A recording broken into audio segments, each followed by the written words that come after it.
Hi Taurus, it's Christina. This is Shine Your Light Oracle. We are doing a mini reading for your sign, whether Sun, Moon, Rising, or if you're cross-watching for a Taurus. This is a timeless message, however likely charged with the energy of Leo season and the Lionsgate portal, which is going to be in perfect alignment by August 8th, and the full moon in Aquarius, which is happening the day after, so very powerful energy. If you wish to book a personal reading with me, please DM me here.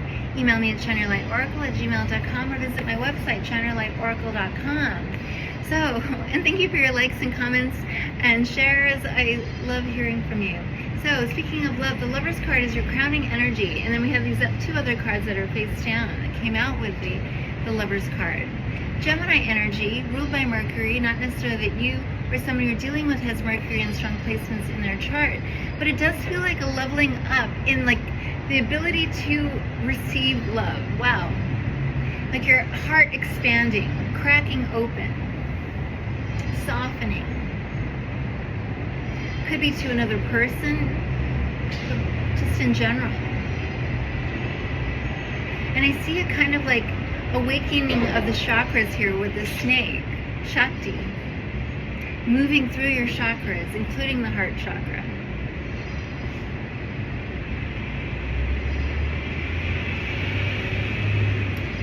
And I see that there is a close connection between you and another, even if they're not a Gemini, and even if it's not a romantic connection.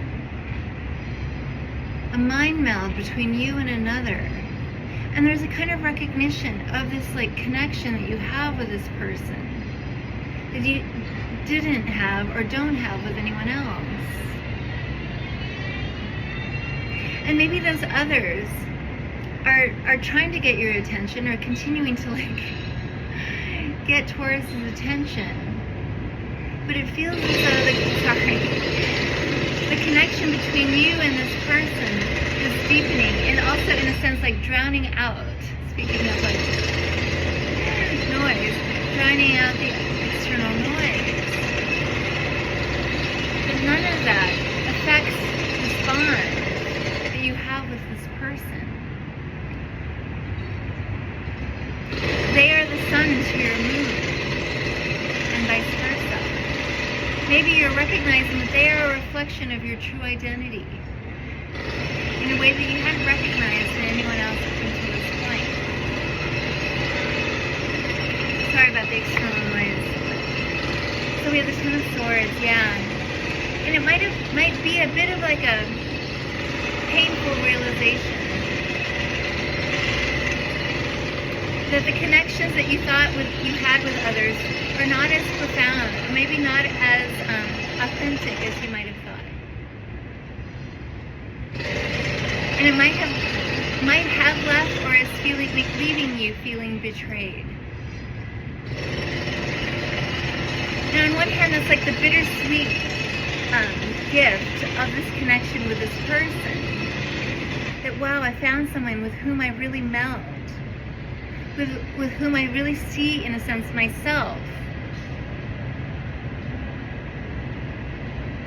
I recognize myself in them.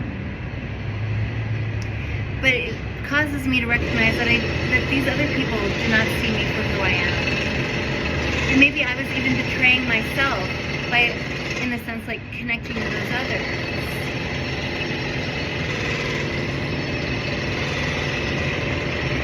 But those connections also are like naturally coming to an end. But there was no accident and no mistake. Just like the fated connection that you have with this person.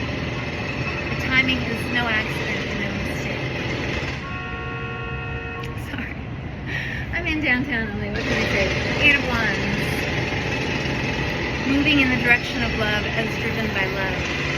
And it's also feeling like nothing is going to stand in your way now. Nothing is going to deter you or block you from like pursuing your true heart's desires. Not just this connection, but all other desires that resonate with your heart and your soul.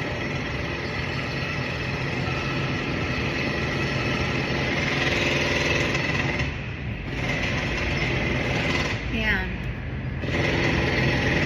And it's kind of like the jackhammer to like a shell around your heart. And I was getting with this softening of this like shell around your heart.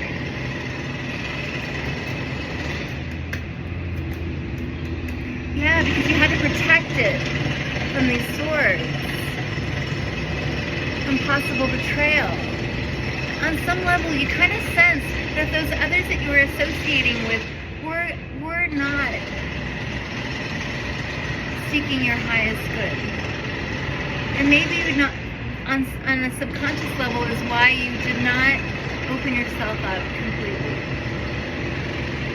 to them. Why you maintain, in a sense, the shell around your heart.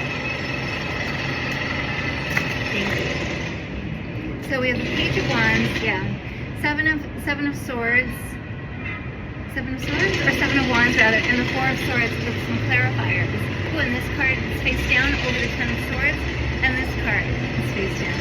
So the Page of Wands. And this is you. Feeling free to express yourself in a way that you hadn't, probably not since you were a child. Feeling uninhibited all of a sudden. Feeling uninhibited. And the Seven of Wands, it's really feeling like there's this new level of conviction. Possibly as like sort of the contrast to indifference. Which might have been this. That you might have had for these other people. Yeah, I had them around. We hung out, we did stuff. Maybe we were in a very close relationship. I didn't allow myself to really go deep, feel deeply. And that was like teetering on the verge of indifference. Whereas this is feeling like giving it my all. I'm giving it my all.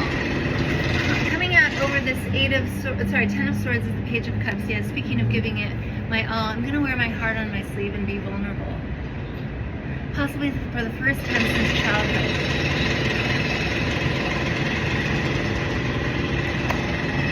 And it's self-healing. And it's also self-healing in a sense to make yourself scarce from these others who were like, not really getting you. Self-healing, making yourself scarce. Magician. Oh wow, Gemini energy a couple of times over. And the Five of Swords, yeah.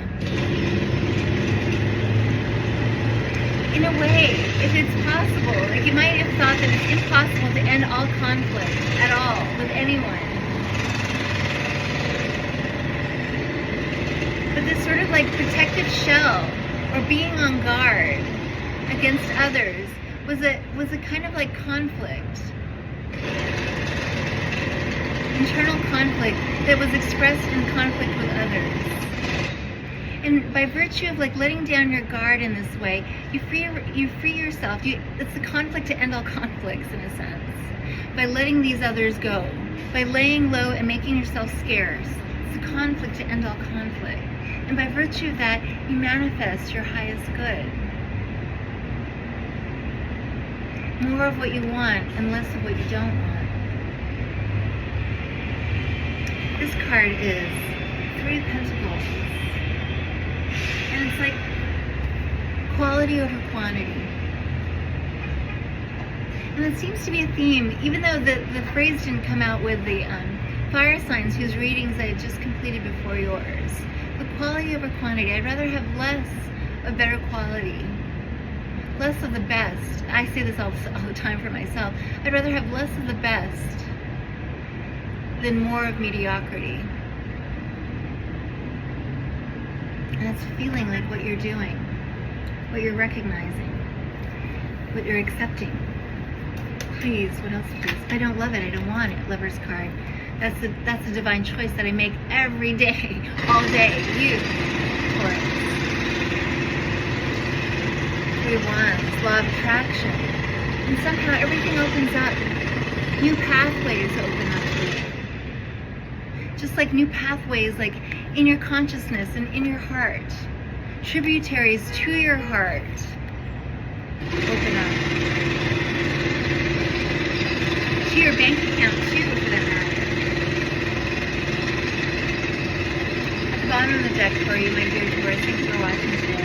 This is the Seven of Pentacles. This is a reevaluation with the Mercury in retrograde that we're having. I meant to mention it. Mercury retrograde. So this is a reevaluation, a reassessment. Yeah. I don't need to have so many, let's say, so many friends, or so many whatevers. I just need a little bit of the best. That's the reevaluation. Those are the choices that I'm going to make every day, all day long. If it's not the best, I don't want it. Thank you for watching. I send you lots of love. Bye for now.